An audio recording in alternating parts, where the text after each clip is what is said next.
उसको ऑक्सीजन की कमी ना होने पाए। एक हमारे एम्प्लॉयज में से बनाए हैं सर ये हैंड वायर हुक। सर ये इसको खुला हम डालते हैं, बच्चे का या हाथ या पैर कोई चीज़ खुला है, एक अपने पास स्थिति में उसमें फंसा देते हैं। हाँ फंसा के कोई स्टेबल कर देंगे, फिर हम आसानी से इससे निकाल लेंगे। ये भी हमारे पास अम्ब्रेला है सर, इसको भी बच्चे को होल्ड करने के लिए हम इसको एक पेपर लगा के ये धागे से बांध कर इसको डालते हैं, जाएगा और उसके पाँव या कहीं जांघ के नीचे हम उसको आसानी से वहीं पे होल्ड कर सकते हैं कि बच्चा नीचे ना जाए। हाँ ये हमारा ब्रेकअप है, इसमें हम पाइप को लॉक करते हैं कि वजन हो जाता है नीचे जाने के बाद में हम लॉक कर देते हैं तो वजन ठीक है। कि ये एक हमारा वार्षिक क्रियाकलाप है। हम एक वर्ष में एक बार आप लोगों के सम्मुख आते हैं। उस दौरान हम पिछले एक वर्ष में जो हमारे ऑपरेशंस होते हैं उनकी जानकारी आपको मुहैया कराते हैं। जो हमने पिछले वर्षों में ऑपरेशंस हुए हैं उसमें हमारे जो लेसन लर्न हैं उनके आधार पर जो हमने अपनी ट्रेनिंग इम्प्रूव किया है और हमारी जो तैयारी है उसके मद्देनज़र रखते हुए हम समाज को, प्रशासन को ये बताते हैं कि हम किसी भी तरीके की दुर्घटना से बचने के लिए, बचाव करने के लिए हम पूरी तरह सक्षम हैं। और आप एनडीआरएफ पे विश्वास रखिए। और एनडीआरएफ के लिए कहा जाता है कि friend in need.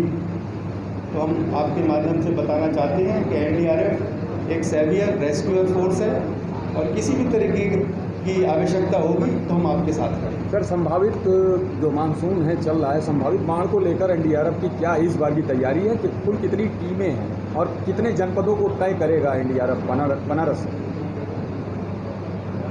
Uttar Pradesh के 57 जिले यानी 57 डिस्ट्रिक्ट्स की हमारी जिम्मेवारी है और हम लगातार नहर विभाग, सिंचाई विभाग, जो इंडियन मेट्रोलॉजिकल डिपार्टमेंट है यानी मौसम विभाग, इन सबसे लगातार संपर्क में है। State disaster management authority, SDRF, सभी के साथ में हमारा कंट्रोल रूम संपर्क में है। और कहीं भी किसी तरीके की, इस तरीके की अगर आशंका बनेगी बाढ़ की तो हम तुरंत वहाँ पर प्रशासन के सहयोग से, प्रशासन की जानकारी से हम तुरंत अपने आप को वहाँ पर पहुँचाएंगे और मदद देंगे। सर सबसे बड़ी चुनौती कोरोना को लेकर है इस समय, सुरक्षित लोगों को निकालना भी है लेकिन एनडीआरएफ भी सुरक्षित रहे, तो इसको लेकर क्या तैयारी है एनडीआरएफ? बहुत ही अच्छा प्रश्न आपने पूछा है और मैं बड़े जिम्मेवारी के साथ इस चीज़ का उत्तर देना चाहूँगा कि हमारे एनडीआरएफ के सभी लोगों का डबल वैक्सीनेशन हो रखा है, नंबर 1। नंबर 2, हमने उनको कोरोना एप्रोप्रिएट बिहेवियर के बारे में जागरूक किया है और अच्छे से ट्रेन किया है। आप देखेंगे कि हमारे जो भी रेस्क्यूअर्स हैं, पिछले जो भी ऑपरेशन हुए हैं हाल फिलहाल में, आपने देखा होगा कि सभी ने डबल मास्किंग किया हुआ है और एक तरीके का हुड है जिसका प्रदर्शन हम एग्जीबिशन में करेंगे कि उस हुड को पहनकर हम अपनी कार्रवाई कर रहे हैं। अभी जो यास तूफान आया था उस दौरान भी हमारे सभी रेस्क्यूअर्स ने एक विशेष प्रकार का हुड है जो कि हमें कोरोना से बचाव प्रदान करता है। और आने से पहले सैनिटाइजेशन, आने के बाद इक्विपमेंट का सैनिटाइजेशन और जो भी डॉक्टर्स की और जो भी विशेषज्ञों की इस विषय में इंस्ट्रक्शंस हैं उन्हीं को हम पूर्णतया पालन करते हुए ये काम करेंगे। और इसके साथ मैं और एक आपको बताना चाहूँगा कि हम जिन लोगों के संपर्क में आते हैं उन लोगों के भी हम उनको भी सैनिटाइजेशन और इस सब के बारे में बताते हैं, फ्री मास्क वितरण करते हैं, सैनिटाइज़र देते हैं और उनको भी बताते हैं कि आप भी कोरोना एप्रोप्रिएट बिहेवियर का पालन करें। सावन को लेकर क्या तैयारी रहेगी सर? सावन काशी विश्वनाथ 12 ज्योतिर्लिंग है यहाँ विश्वनाथ मंदिर में, तो इसको लेकर क्या तैयारी? सावन को लेकर हमारी पूरी तैयारी है। हमारी 6 टीमें तो वाराणसी में ही स्थित हैं, जिसमें 2 टीमें हमारी घाटों पर अवस्थित हैं और चौका घाट जो कि ज़्यादा दूर नहीं है, वाराणसी के ही आपके बिल्कुल जिसको कहते हैं सेंटर में है। हम यहाँ पूरी तरीके से मुस्तैद हैं।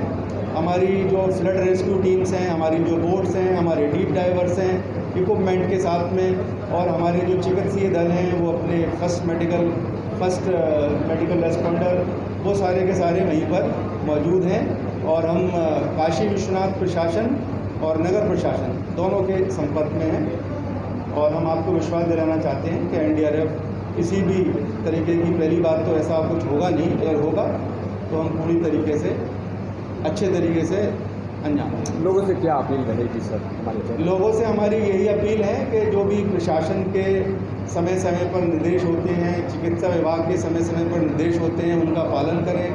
जल्दी से जल्दी अपनी डबल डोज वैक्सीनेशन की पूरी कराएं और जो कोरोना अप्रोप्रिएट बिहेवियर है उसका पालन करें। जैसे आपने मास्क लगा रखा है, मैंने मास्क लगा रखा है, आप यहाँ आए, आपने अपने हाथों को सैनिटाइज किया, फिर आप यहाँ अंदर आए। हमने आपकी सीटिंग अरेंजमेंट का भी इस तरीके से व्यवस्था करी कि एक दूरी बनी रहे। तो ये छोटे छोटे सूत्र हैं, इनका पालन होगा तो हम कोरोना से बचे रहेंगे। देखिए, ये तो बताना मुश्किल है क्योंकि ये हर एक जो डाटा हमारे पास उपलब्ध है आप ले सकते हैं। हर एक वर्ष हर जिले का अलग अलग रूपरेखा होती है।